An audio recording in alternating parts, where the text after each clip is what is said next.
about to present our final presentation. I think it's gonna go fine. We did do like a final presentation on Friday, so I think I'm more prepared. How about you guys? Yeah, no, I completely agree. I think kind of Friday served as kind of a rough draft and allowed us to kind of see what people are thinking and kind of what parts of the presentation were missing, and hopefully that goes a lot smoother than Friday. Yeah, and I think it's also worth noting that this is kind of like a precedent-setting project in terms of thinking about trauma-informed design within a transitional youth community.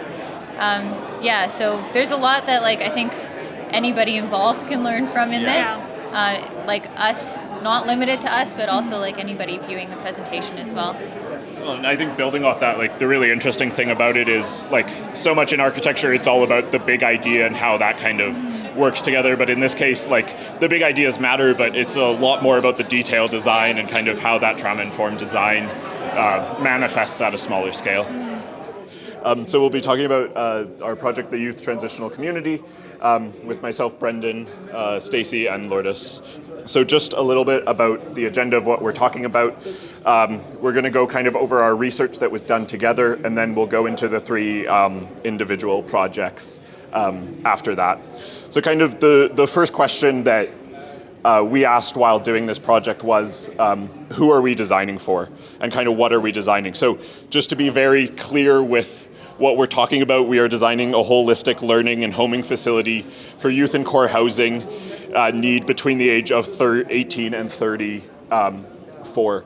So because of university ethics and that sort of stuff, kind of our research was limited to literary review, but kind of the key points that we took from those are here. But I think the really important ones to note is that everybody that is within this age group has trauma that is different.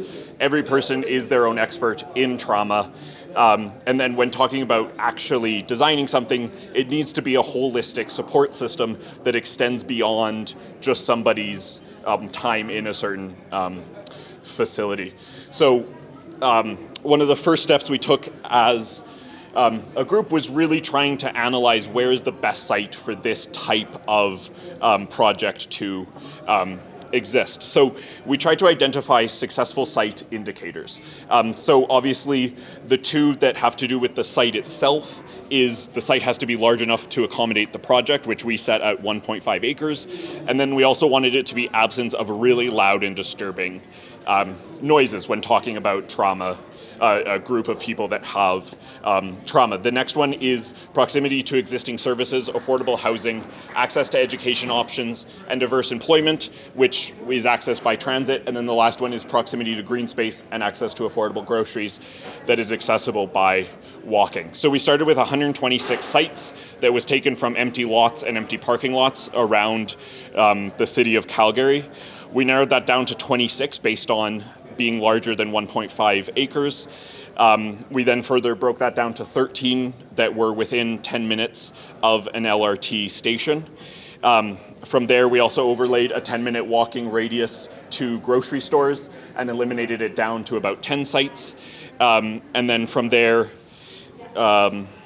looking at appropriate sound volumes, that left us with 4 sites. From there, we looked at it at a deeper level, looking at a half-hour transit shed that is accessible from those sites, and then looking at what education, employment, support services, and affordable housing opportunities exist around these sites. And so from there, those were weighted and ranked, which I won't get into that much, but essentially that left us with our site now in the East Village lot number 6, right here, which this is 8th Street that goes to the 10th Street Bridge over to Kensington. As the site was introduced, you can see that there's a close proximity to both LRT stations. Both are within a 15-minute walk, the 7th Street and then also the Sunnyside station. In terms of grocery access, it is pretty decent compared to other downtown and urban locations. There's 2 Safeways and a co-op within a 15-minute walk, and there are several smaller grocery stores and other smaller convenience stores as well within a 10-minute walk. In terms of looking at the surrounding site occupancy, there's a varied surrounding occupancy that includes pharmacies, libraries, colleges, as well as a mix of residential and commercial spaces. Yeah, so just as mentioned before, since the age distribution for our project is ages from 18 to 34, here you can see that on the existing site that we have, that there's a lot of people within that age group. But if you compare it to the city of Calgary and the core housing need age distribution, which we kind of based our research on, they're almost similar to each other. So our study kind of just services not just our immediate site, but the city overall. So when we look at household sizes, there's a large disparity in between all the types of family sizes in terms of the site, the city of Calgary, and also in core housing need. So this we kind of just took away from that is just providing a range of residential sizes that is able to cater to all of these different housing sizes or family sizes, and then looking at the immigrant percentage for each site. It's important to note that the percentage of immigrants is almost half for in each case, which corroborates the previous point that we cannot really assume a standardized family structure, especially if there's different cultures that are involved. So overall, we kind of just learned that we need to design for a broad spectrum of people and their family sizes and how that can look like if it's multi-generational or if it's single. So what are we designing? Looking at trauma-informed design, we found a document from Shopworks Architecture that's based out of Denver, Colorado, and basically this outlined three main principles of trauma-informed design, and those would be nested layers, sensory boundaries, and identity markers. Within that, we started to look at specific precedents that might fall under some of these trauma-informed design principle categories. So this first one is Way's Youth Transitional Hub, and some of the main positives from that is that the separate homes led to a feeling of empowerment and independence, and a lot of the finishes within there were very nice, and it was quite like high-end and homey, I guess. But the downside to that was that it wasn't as customizable when considering the trauma-informed design principle of like identity markers. This is Eva's Phoenix in Toronto. So the main positive with this is that it utilized layering within the space quite a bit, thinking about that trauma-informed design principle of nested layers. There's a lot of different nooks within the space, and also the access to daylight was a major positive as well. One of the main critiques of this space, though, was that the material choices often led to a feeling of institutionalization. And this last precedent is 1100 Ocean Avenue. And the main positive for this was that there was a lot of variation in volume, size, and shape, thinking about like nested layers and sensory boundaries within trauma-informed design. One of the main critiques is that there was some institutional finishes, and the trauma-informed design principles did not make their way into the units within this building as well. So looking at all our research and then kind of formulating a program based on that, we kind of distinguished it as three different parts, as like the learning, healing, and living. And this kind of all goes under like the aspect of wellness, and then also building functions between it. So the main program for living is that we decided to provide a lot of different types of unit sizes, so from 1 bedroom to 4 bedroom regular sizes, but also having 1 bedroom to 4 bedroom accessible units at the same time. So within these residential homes, we have semi-private spaces which are communal spaces, and that could either look as like a communal kitchen or eating area with like a shared laundry, a living room, or games room, or it could look as like more private as small study rooms or even neutral rooms. And of course, in between all of those things, a connection to like an outdoors, such as like outdoor balconies, was really important. For the second program for learning, the main program here is the learning/commercial kitchen, which was like the main, I think, want that the client wanted. So in terms of that, you would have your kitchen space, a large dining space, walk-in freezer, walk-in fridge, walk-in pantry, and all the other supportive programs for that.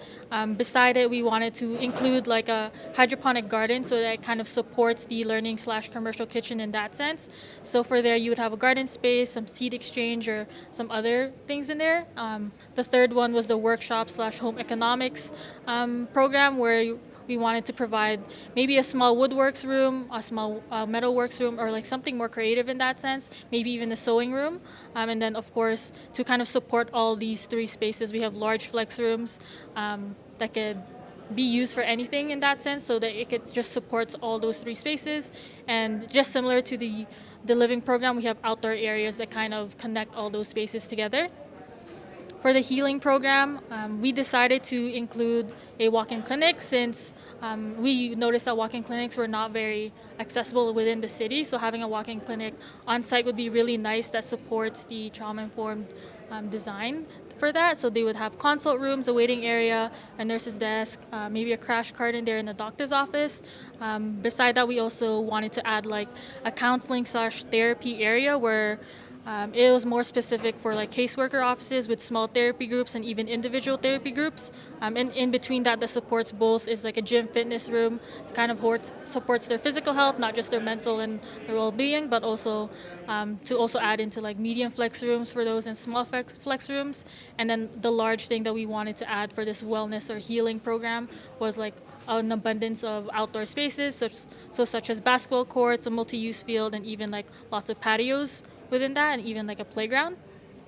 And then just really quickly going through like the more building functions of the building, we would have like a large. We accounted for like parking on site, but also like building storage, maybe even a child minding service that can provide for the immediate residents on site. So then that would have like an activity area, their own nap room, food prep, laundry, etc. Maybe some bike storages on site also, but also having, I guess the main thing is the public interface, which was meant for like retail, which would be able to rent out to other businesses on site. So that could be in the form of like a cafe or other things with like lots of seating, and then of course entrance and lobbies and sub entrances into the site. So overall, the overall, I guess, area of the building is around 11,200 square meters, but when you factor in 20% of circulation, it's around 13,500 square meters for the entire building. Yep, so then just looking at everything overall, the living portion obviously takes up the most space within the building, and then the healing, learning, and building functions are kind of almost all the same size. So our main goal for the learning program is to have some forms of informal learning, such as those workshops, but then also having formal learning, which is that commercial kitchen or teaching kitchen. And then in terms of how learning kind of connects to healing is that we wanted some kind of personal growth healing in that sense, so that can kind of all attribute to some sort of wellness that they can gain from the site or from this design.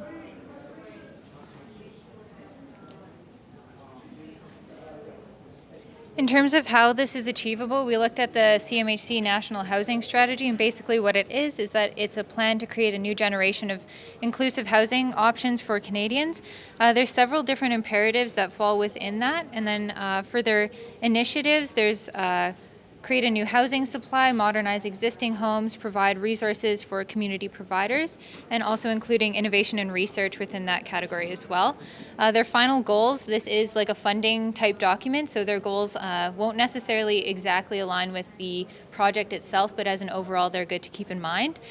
Create a new generation of housing, strengthen the middle class, reduce chronic homelessness by half, build up to 160,000 new homes, and fuel the economy. In terms of how our project kind of fits into this strategy, we do still align with the main goal, which is the what category on the left. In terms of the imperatives, we align with the housing for those in greatest need, community housing for sustainability, Indigenous housing, and also sustainable housing and communities. For the initiatives, the ones that we align with the most would be create a new housing supply, as there are new units within there.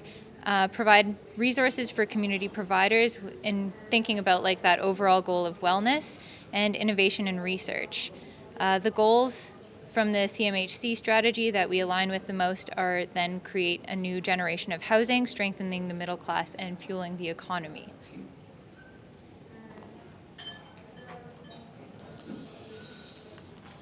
Okay, awesome. So now on to kind of the individual projects. This is kind of the first slide, but so kind of one of the first exercises I wanted to undertake in this process was kind of collaging and trying to understand what some of these spaces could look and imagine, and start to pull kind of design philosophies from those. So things like soft curves, slatting, a multitude of space, looking at spaces that are designed to be undesigned and kind of be flexible and open to what people need. Looking at very, well natural lit places with natural materials and kind of flexibility and variation of space and seating and stuff. Kind of the same points there. And then also looking at creating different zones of space with lots of shelving, lots of personal touches and stuff that isn't in kind of the ethos of what typical institution design would be. So kind of looking at kind of the three trauma-informed design principles, identity markers, kind of using the main principle as kind of a circle being kind of more public and friendly, and then the square being more private. Nested layers, looking at kind of pushing the public to the outside of the building and keeping the private on the inside court and kind of the inside facing, using screening, variation in height. And then lastly, sensory boundary, using the building itself to create different zones, having moments that kind of pop through that screening. And then lastly, kind of materiality and how that helps create identity markers and anchors. So kind of just looking quickly at site analysis. The thing I really noticed on the project, as you can see with the mouse, is kind of your most noise is kind of to your south side because of 8th Ave and the 10th Street flyover there. So kind of keeping that in mind. So the response to that is first the big massing move is kind of a U-shaped building with the courtyard looking towards the river. From there we split it up to kind of open it up, have it not as isolated. Then adjust heights to create kind of two zones on either side where the lower buildings are, which become kind of the most public parts of the design, and then rounding the edges on the main floors to kind of further enforce that public space, which I'll get to lastly, and then you kind of finish it there. So kind of looking at it zoomed in, it's good to know that this building here and this are kind of the most public functions of the building. The court is kind of designed to be more private, which I'll get to. And then kind of is how it works is kind of the main two floors are all kind of services, and then the three buildings above are all residential. So kind of looking from an exterior perspective, the idea was to kind of veil the whole building in kind of these vertical slats that allow for privacy for passersby and stuff, but from the inside, it still gives you a sense of safety without completely blocking you off from the outside world. So kind of looking at the site plan, as mentioned, so the kind of idea is you have your two main public buildings here. The arrows here kind of denote entrances, so public entrances kind of exist on the outside, and then residential entrances exist on the inside of the courtyard and of the project. So kind of just looking at that at a smaller scale, that same idea of the entrances to these different services are what kind of pop through that veil, while everything else is kind of kept a little bit hidden. And then kind of looking at the inside of the courtyard, the idea is those are your residential entrances, and then everybody kind of has a balcony looking onto the courtyard itself. So without getting too much into the weeds about the main floor, the idea is this building here is kind of all daycare on the first and second floor. The small kind of pavilion there is your kind of undesignated retail spaces. That the idea behind kind of having flexible retail spaces is they can kind of change over to potentially fit what the group of people that live here needs are. So if you have a higher amount of immigrants, there might be immigrant services or so on and so forth. The bottom building here is mostly the medical clinic with the walk-in therapy on the second floor. This corner here is kind of the big public engagement one, which is the cafe, with the hope that you can have events there, but also just kind of start to have informal mingling amongst people. And then the last building here is kind of the teaching zone with the gym up in the corner here. And so kind of just the second floor where all these services are as well. You kind of have the cafe, which connects into these two pieces. You have the eating, teaching kitchen here, the gym on the second floor. This is all daycare, and then that's your therapy spaces on the second floor there. So kind of looking at it in a sectional way, there's that same idea as mentioned before. Your main two floors are your services, and then the top floors are your residential floor plans. So just kind of starting to look at a bit more focused areas and how trauma-informed design starts to play into this. So this is kind of the cafe with the entrance right here. You come in, there's a variation of seating, and then kind of your service counter here that is looking on to the rendering there. So one of the main functions of kind of having greenery and trees is to kind of act as an identity marker and also a sensory boundary that allows people to kind of benefit from greenery year round and also kind of create a unique space within it. And then kind of another key point to point out about the cafe is looking at how we can create kind of different niches and stuff and different types of seating. So if you prefer something more casual, there's couches, there's tables for working, but there's also more private spaces that are kind of hidden under the stairs, which kind of allow the users to choose their own experience within the space. And then so going to the residential, kind of this is what your typical residential floor plan would look. They kind of all vary in the mixture of 1, 2, 3, and 4 bedrooms that they have, but they all kind of follow the same principle. As your main elevator comes out here, stair access is to the end, and then kind of every floor, not every floor, kind of in each building there's 4 common spaces, which I'm going to get into, but those kind of, a common space has a rest area across from it, and if there's not a common space on that floor, it also has a rest space, which kind of is just an opportunity for people to, kind of an area of refuge for people that are, kind of coming to meet people, but also if you just want a space that's not in your own apartment. So kind of looking at apartments themselves, the 1 and 2 bedrooms, the idea is they're kind of as small as you can get a 1 and 2 bedroom to be, but the idea behind that was by decreasing the floor size, the size of the actual unit slightly by about 10 to 15%, we're able to take that space and give it to common space and give the building really great amenities without actually increasing the floor space of the actual building.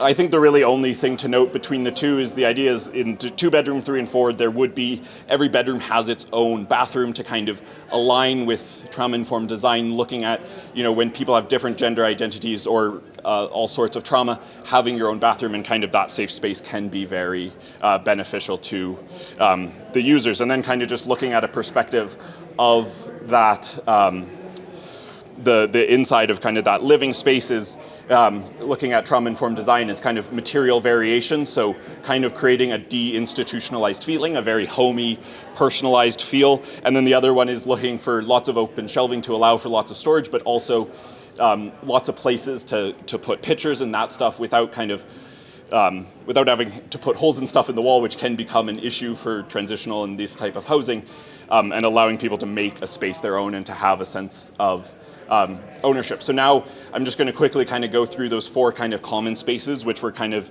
a more zoomed in detail area for me, and then that'll be it. So the first one is kind of a flex space, which is kind of that idea of having kind of an undesigned design space, so it can be for prayer, yoga, kind of whatever people need. So it's a medium-sized room that's open with kind of lots of shelving along one wall, which is kind of, so to have flexibility is you're allowing the users to kind of decide what that room is used for. And then kind of the other key point to point out is kind of the slip entrance right here with screening on kind of a bookshelf allows there to be privacy and a sense of safety when you're within that room, but still without like enclosing the whole space and making somebody feel potentially trapped. The next one is the family room. So as mentioned before, a lot of people in this age group do have families, and our hope is to have a fully inclusive facility where people can bring their kids and any kind of sort of traditional or non-traditional family structure, but a lot of them do have kids, so providing kind of a designated place for that. Once again, kind of using screening as a mode of separating the inside from the outside, and then also in this case using glass because kids can be very loud and rambunctious and trying to kind of contain that to one area. And then kind of another design principle in this that's used throughout the project is kind of height variation. By playing with the floor and ceiling height, you're able to create niches and areas within a room than if you didn't have that. The next is the kitchen and living room, which is kind of seen as kind of a very central part of the building. So every kind of residential unit has their own cooking, but this is also allowing people a larger cooking space and also another place to gather. So kind of some of the design principles here can be the herb garden, which allows people to kind of have fresh access to that. It encourages kind of cooking and camaraderie around that. And then also looking at the whole building, and kind of in this space is pointed out, is kind of having things fully accessible to allow for everybody to participate however they choose. And then the last is kind of the reading nook is meant to be a very quiet, reflective space, but also a space for people to work. So kind of the biggest one here is kind of using natural materials or non-institutional materials such as wood and stuff. By choosing the right ones, you can get wood that is just as hardy as, like, say, a linoleum that would usually be used in an institution, but it has just a much safer, softer, and homey feel. And then kind of lastly is the importance and kind of use of art and personalization throughout spaces. By using art in different spaces, you can start creating personalization and a sense of ownership that it's somewhere that you belong, and it's somewhere that is home, and it's not just a housing, or it's not just a unit that you're there temporarily. So yeah, that's everything I have. Thank you very much, and I'll pass it off to Stacey. Good afternoon, everyone. So I'll be presenting my project, Enveloping Community, Addressing Core Housing for Youth in Calgary. So again, just like to recap some of the trauma-informed design principles. It starts off with nested layers, identity markers, and sensory boundaries. We also did a sensory walk of the site, and over this, the main areas that were highlighted included like the Riverwalk area. There was a lot of rhythmic noise coming from the train and cyclists as well. There were also a lot of other more abrupt noises like the fire station, and the overall feeling of being quite visible, so the site was a little bit fishbowl-y. In order to address some of this like fishbowl effect, I shaped the original massing on kind of like this L shape. Staggering and stepping also helped to create more accessible views towards the river, and also created more space for green roofs. So as you can see here, that kind of layering method kind of starts to articulate a little bit more to create more green roof space. In terms of the interior conditions, really wanted it to feel like home, so using residential scale furnishings, a lot of soft textures as well. Maybe this is a place that residents can come and like bring their plants for more light at the window, for example, or share books with one another. So with that, in terms of applying some of the trauma-informed design principles to my project, is that the nested layers starts to come in with varying ceiling heights as well. Identity markers will come in on the facade, and sensory boundaries will use, as you'll see, these vertical louvers throughout the building. So this is kind of an exterior render from the river side of this site, kind of like if you're going from the train towards downtown. You can see a lot of like this kind of backyard area here that would be facing the river. So this is a context plan. So as you can see in this, the site is quite connected to the larger green space that's along the river. For the site plan itself, this is like the main entry point. There's a cafe that I'll show you in the ground plan, but in terms of like what's included in the backyard, there's a lot of like gardening space that could be used either as multi-use fields or as like community gardens or flower beds as well. There's a large hardscaped area that can be used as a half court for basketball, but it's also open to be used when it's not being used for actively for basketball. It can be used for larger like resident gatherings as well too. There's a smaller hardscaped patio that kind of serves as like a outdoor foyer, and then there's a covered kind of pergola area in the back as well too. So if you wanted to sit outside but maybe feel like you're in a bit more of a room, then there's that option as well too. As I get into the plans, you'll see it a little bit better, but there is a pathway that cuts through the building right out here that is an exterior pathway, so it is covered by one of the floors as well. So quickly, A and B are the two views that you're going to be seeing next. So A is on the left here, and this is the approach from 8th Street towards the cafe area. And then B is kind of like if you're approaching from roughly from where Eau Claire is on the Riverwalk and coming towards the building that way. Quickly, this is the basement plan. There's just space for workshops as well as a large storage area for that in terms of workshops, thinking about like metalwork or woodworks as well. And this is also where the ground floor of the gym is. And then on the ground floor here is that we can see is that the workshops are kind of underneath the kind of teaching and commercial kitchen area, and there's a lot of seating that's integrated with an indoor hydroponic garden as well. So then those spaces all together kind of form like this learning wing. On this side of the building, like in this main corner here, this is where we have the cafe. So this can be kind of like a main entry point for residents to mingle in with the rest of the community, or even just for like visitors to come in and have a cup of coffee or something together. There is a separate residential entrance here as well too, and then right behind the cafe there is a entrance that will come up to a walk-in clinic that's on the second floor.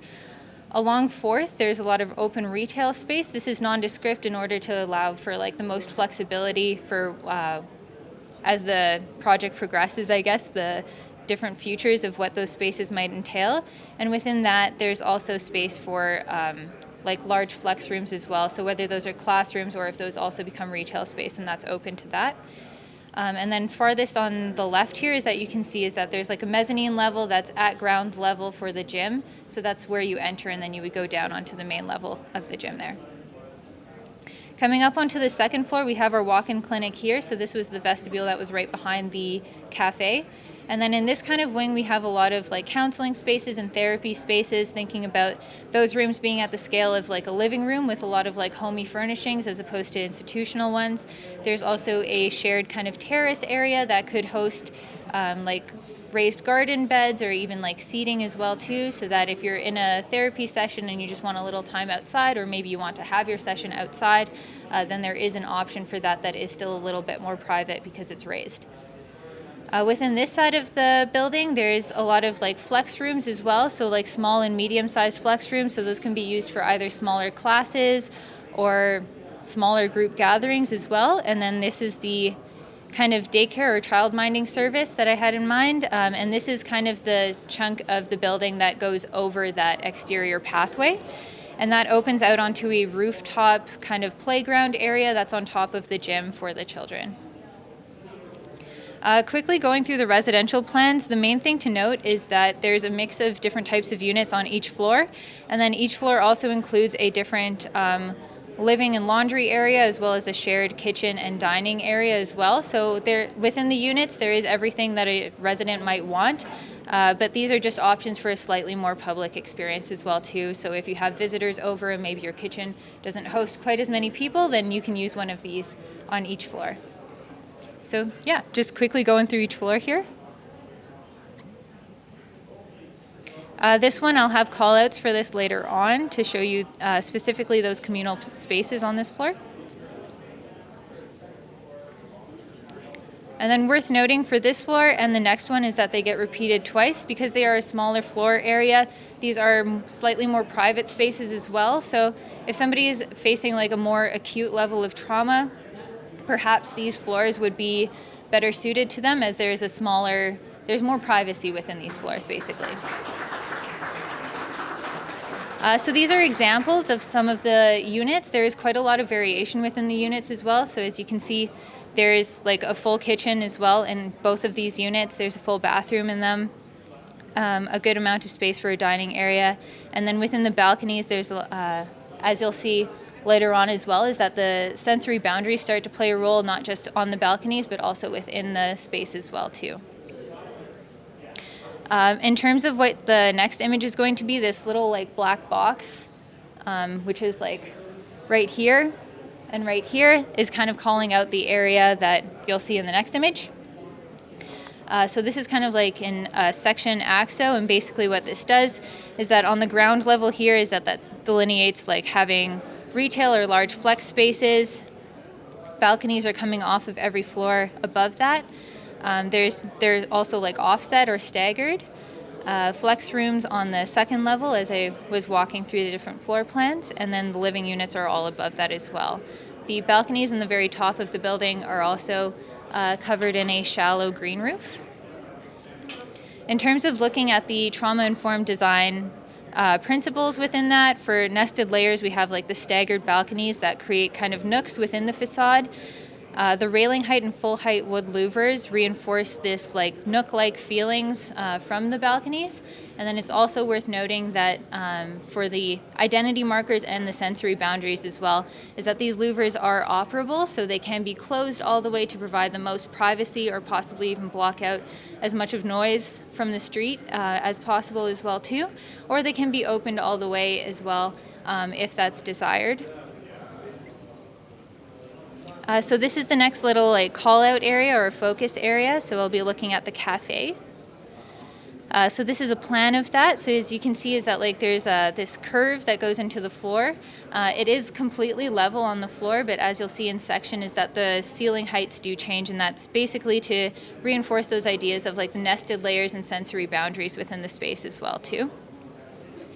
So yeah, in section is that you can see here is that the ceiling heights do change. They're lower over the front counter, and then they're also lower over the seating area, again to create kind of like a more cozy feeling right over where you would be sitting enjoying your coffee or tea. And this is kind of what the inside of the cafe would look like if you're viewing in kind of like from that earlier approach, but just on the inside of the building this time. So once again, to reiterate, the different ceiling heights contribute to nested layers, and then mimicking that ceiling pattern onto the floor also helps create those layers and differentiating the space. But the floor is, like I said, completely level to create a barrier-free design. In terms of identity markers, there's still ample space for residents to display artwork as well too, if that's one of the classes that happens within the building or other small projects that happen in the workshops, for example. And then in terms of sensory boundaries, for this being a more public and open space, usually the way that it was approached for this is the furniture placement and plant placement is more what provides the sensory boundaries for this, but for other spaces, the louvers are used. Okay, on the 6th floor, the focus areas are the shared living and laundry, which would be over here, and the shared kitchen and dining, which are over here. And the first one I'll be looking at is the one on the left. So for nested layers, using those kind of wood louvers in a horizontal manner instead, so that ceiling material wraps around the space and defines it separately from the rest of the floor. Identity markers, there's a lot of space once again for residents to display artwork or to share books, for example, in the bookshelves that are along the windows. Lots of places for them to just like interact with their own personal belongings as well too, if they so choose. In terms of sensory boundaries, the vertical wood louvers, for here, this is what separates the kind of living area from the laundry area. So there is a glass plane behind those vertical wood louvers, but at least there's like a line of sight so that you can see kind of when your machine is done, for example. And plants and furnishings also contribute to sensory boundaries within this as well. The second area is the shared kitchen and dining area. And this is kind of what that looks like. So kind of mimicking some of the ideas from the cafe in order to create continuity throughout the entire building. Having like a curved pattern on the ceiling, using those same kind of principles for nested layers. So dropping this just a little bit, but keeping the floor completely level so that it is still barrier-free and accessible. Having lots of spaces for residents to display their art, as previously mentioned. This is also a place where residents can share recipes with one another if they so choose. They can cook together or just sit together in the dining area. And then in terms of sensory boundaries, if you're walking to your unit on this floor, you have a little bit more privacy because the wood louvers kind of distinguish the dining and kitchen space from the hallway space as well too. But there is still a line of sight so that in terms of thinking about like trauma, there's no like sneaking up behind a corner or anything like that. And then the last focus area in terms of like entering and leaving this site, this is close to a bus stop that's along 4th.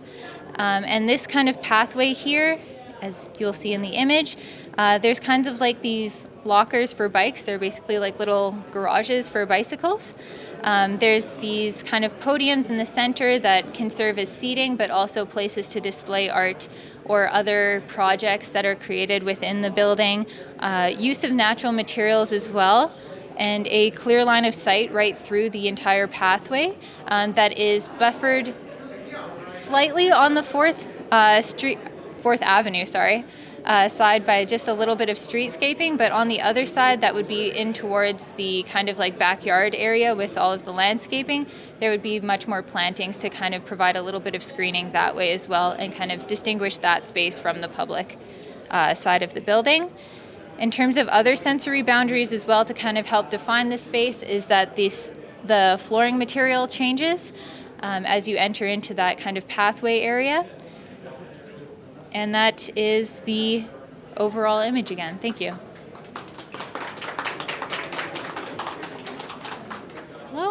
So this is my project, the courtyard. So to just kind of give you an overview of what I was thinking about for this design is that I really wanted to just take like a gathering of different elements to kind of create interstitial spaces for meeting, whether that's in the residential building or in like other spaces.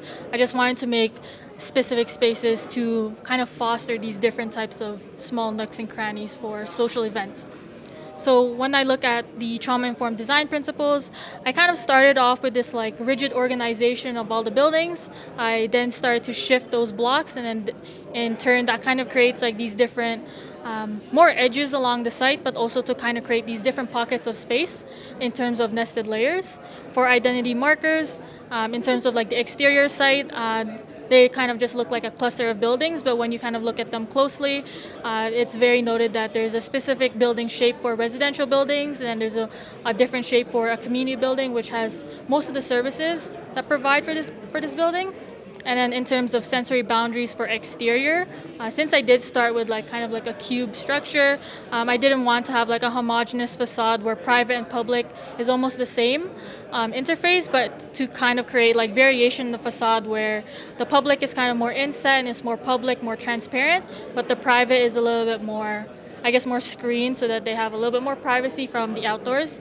And then sensory boundaries again, but in terms of the interior, one thing I kind of just really thought about in my mind was avoiding like straight continuous paths or hallways, but to kind of create like paths with like breaks or nooks in them, and then to further create like curved edges so that visually when you're looking down that hallway or something, you can kind of see the corner of your eye, and that kind of leads you into that space. So it kind of piques your curiosity in that sense. So this is kind of just a massing progression in 3D. So here's all those rigid blocks in the beginning. I started to shift them. I made the service or community building that's more towards the south lower so that there's more light going into the site in the center. And then I started to kind of massage those different shapes so that they have more, I guess, edges. And then in turn, I added the facade, which is kind of my final form. So if we look at, this is the site as a whole, this is kind of like if you're looking at the monastery across 4th Avenue Southwest and like the bridge there, that's kind of how the site looks. So here you have like the residential building, and there's another one behind there. And here's like the community service building. So looking at the site plan, here are the two residential buildings, more pushed towards the north, and the service building more towards the south. And I kind of denoted the main entrances of the site from 8th Street Southwest. So it kind of filters in through with like an area for maybe like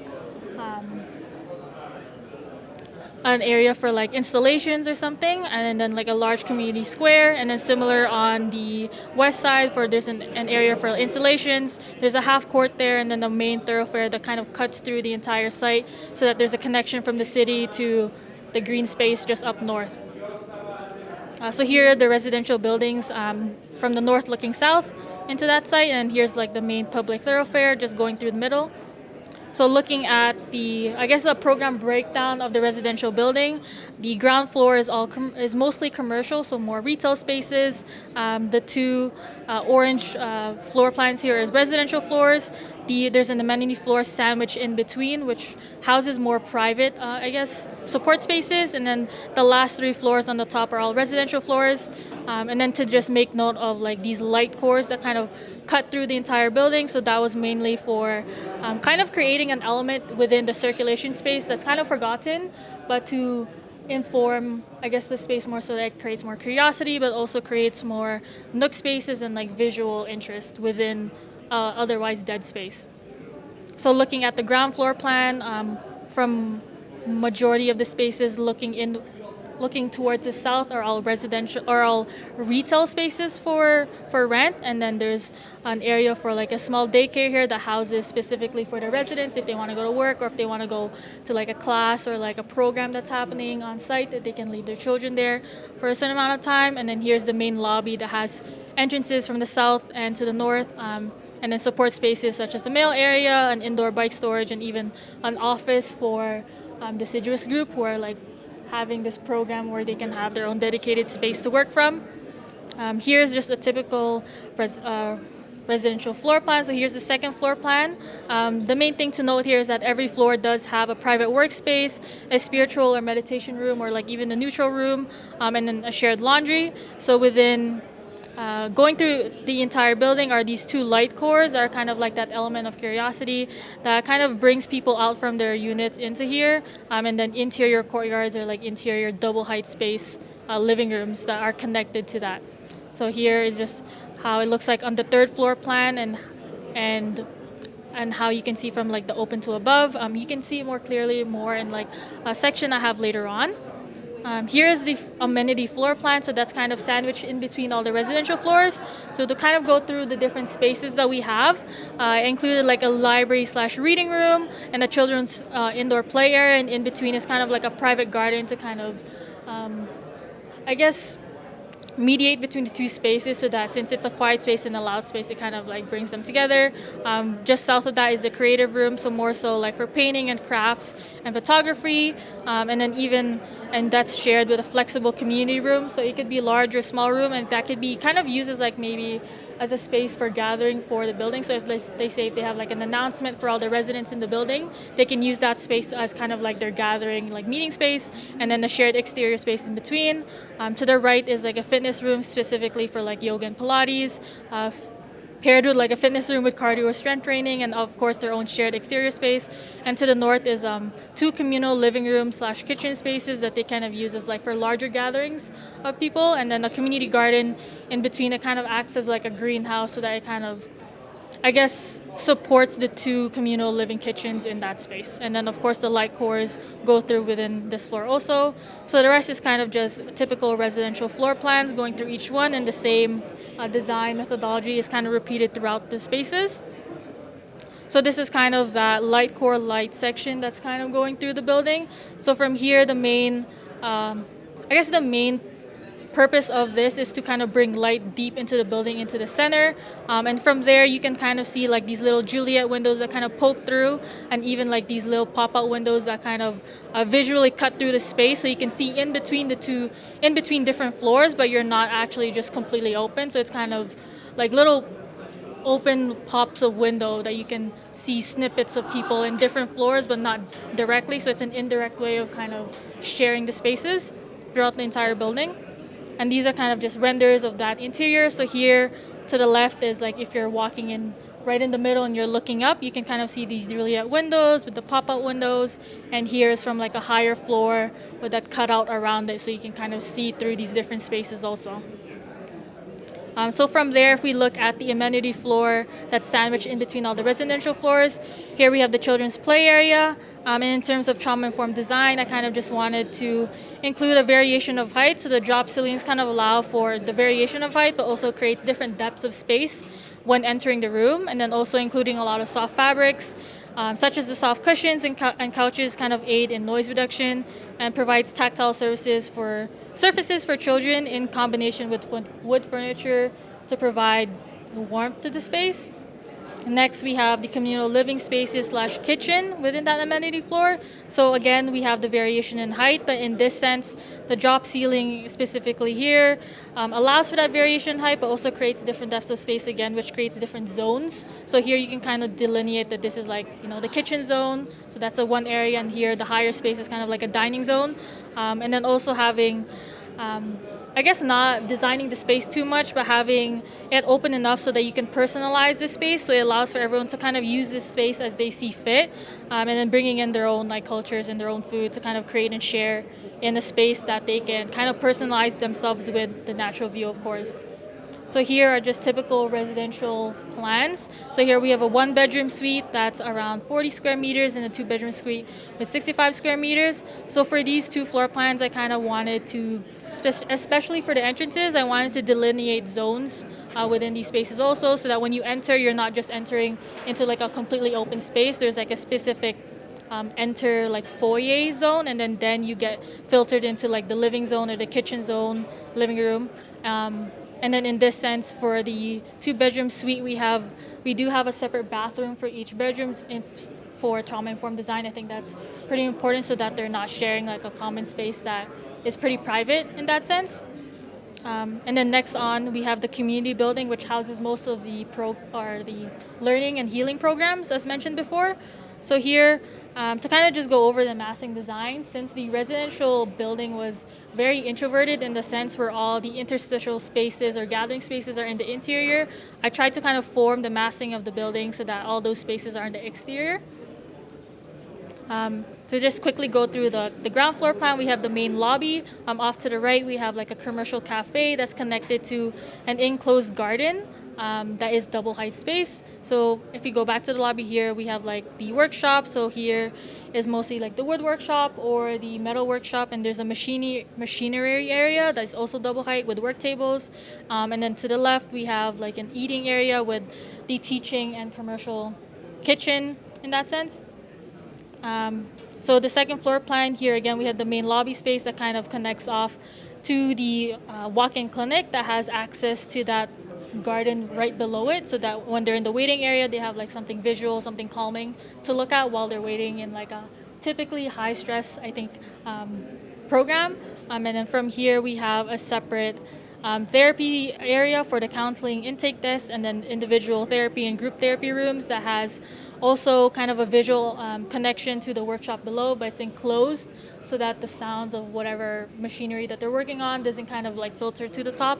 And then off to the left, we have hydroponic planters, which looks below into the cafeteria just below that. So on the third floor plan, starting from the main lobby again, we have a different type of therapy area, which is like pet therapy, but also like pet grooming and like a pet play area. So kind of like a mixture of a pet daycare / pet therapy area in that sense. And then to the left, we have larger flex rooms and smaller flex rooms in combination to like a sewing room, which kind of has a smaller bump out to like kind of people watch in that sense. And then you can look below into the hydroponics. This is a floor that has the main access to like a larger exterior patio. So if you're kind of just waiting around in this area and you're not doing anything specifically, there is like like an exterior gathering space. And then the fourth floor is just mainly a large flex room with a small flex room. To the north, there's a private patio. And then to the left here, to kind of activate this space a lot more, since I don't imagine these spaces to be used every day, there is like a nicer, rooftop patio area. So there's a planter garden here where you can have a community garden and people can use this space to like plant their own seeds or whatever. And then here's like a covered pergola area, which is more so like more private in that sense. So it's the main space that I think that would attract people. So looking at that rooftop garden and patio and looking at the trauma-informed design, I looked at like the screening of multiple buildings. So for the screening of the residential building right here, the movable screens are actually double layered so that you can either close them to make them more private or open them to make them more public, or if you want to see more people.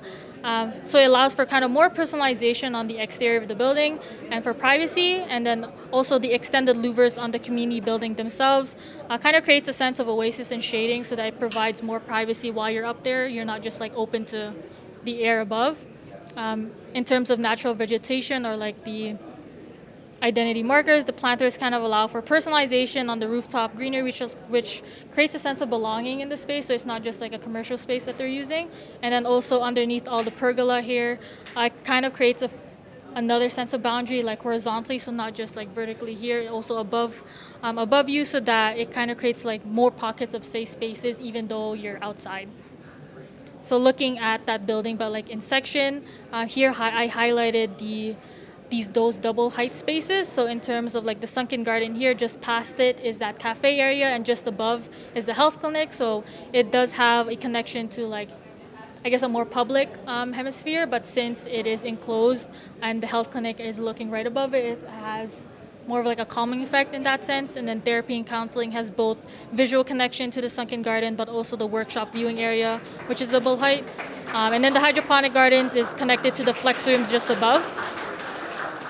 So then if we look at that sunken garden, in terms of trauma-informed design, there's again the variation of height. So when you're entering the space, it doesn't immediately just pop up open. It kind of goes lower and then slowly goes up. So it kind of creates pockets of space that are different from one another.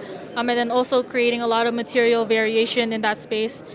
Creates sensory zones, which offer a different experience per person, but also within the space, and allows the user to become more familiar with the space on their own terms.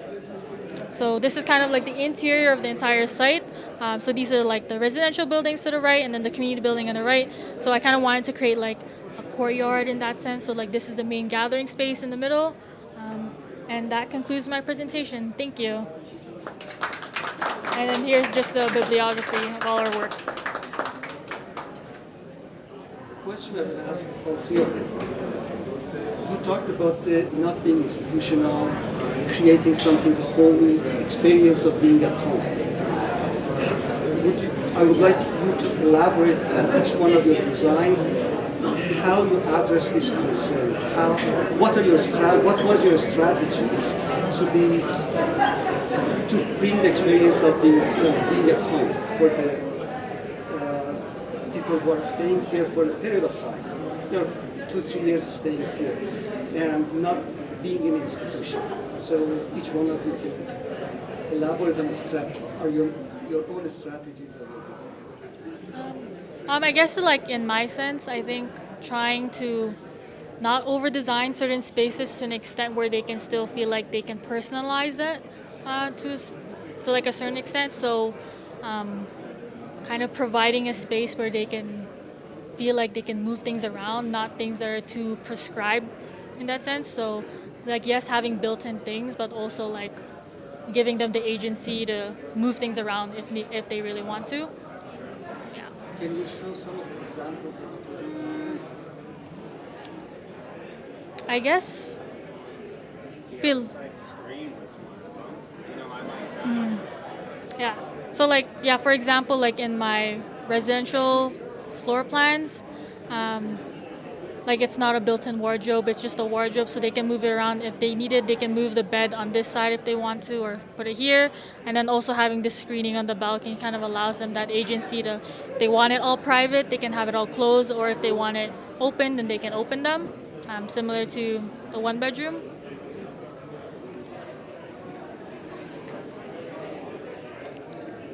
I guess similarly, my strategies that I implemented to make something feel a little bit more homey were quite similar at the unit scale. I think like on the larger scale of the entire building, thinking about like not incorporating furnishings that you might see in an airport, for example, but like really truly like these are furnishings that you would find in somebody's home instead. And then, yeah, I mean, like I could point to my floor plans, but the main difference is because like the bedrooms that I have are like basically square. I guess I could go back to them. Might take a minute. So yeah, the bedrooms are square so that they can be like the furnishings within them can be arranged any way that is needed. And again, similar to, I think all three of us did this, is that like not having built-in closets, but having a wardrobe provided instead so that that can also be arranged accordingly. In terms of making a space feel a little bit more homey, I guess specifically within mine is that I incorporated a little bit of the sensory boundaries like within the units as well too. So like this is a longer hallway, so if you're in the kitchen and you're at the sink, for example, you don't necessarily want somebody like immediately just like, this was the little like anecdote, I guess, is that like I walk quite quietly in my house, so I frequently sneak up on my roommates. So this would be a way for me to not sneak up on them, is that they would kind of see me coming a little bit, for example. That's just like considering it being a 2-bedroom unit and like living with somebody else, is that you have like a sense of their presence before like fully truly greeting them, at least within that.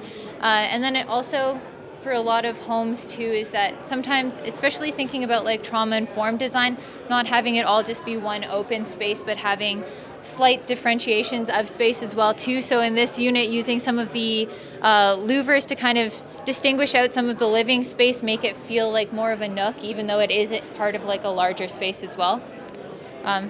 Yeah. I think like, no, I mean, you guys have kind of answered it how I would too at a detail level. I think at a theoretical level, At least for me, a lot of what I was thinking about was not it as an institution or a temporary housing, but thinking about it in a more traditional homing sense and trying to set the standard higher than we usually do for transitional housing and stuff, where a lot of times we say, you know, there's a roof and there's this and that's enough, and trying to set the bar higher than just that. The two things that I was wondering if it had anything to do with what you guys were thinking as I was going is, do you guys think about the costs of things? For example, when you pick the space or the location, how much that downtown lot would be versus other lots? And also the design of the building and what it would take to put that together. Was cost ever? Yeah, I think so. As far as like land goes, a lot of our assumption was choosing city-owned lots because there is a long history of lots for this type of programming being sold for $1 or almost nothing.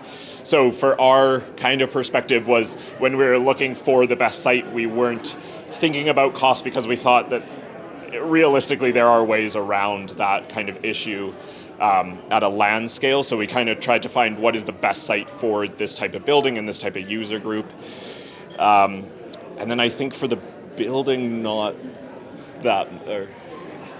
For the building, I think it's also important to consider caring for a demographic that is in core housing need has long-term effects on the economy and like just the overall strength and vibrancy of the city. So investing in that in the beginning is a lot more like long-sighted than like providing like the bare necessities at the beginning and then possibly having somebody experience transitional housing or homelessness several times throughout their life. Yeah, I appreciate that. My second question is security and emergency services. Was any of that thought about, like how emergency services, for example, police could get there quickly, like could get to the community quickly if there was a problem or a fire or anything like that? Was that a concern? Also the cameras, like if there was somebody that we had to track or whatever, somebody that came in and the lines of sight from building to building on the outside, security or emergency services, was that?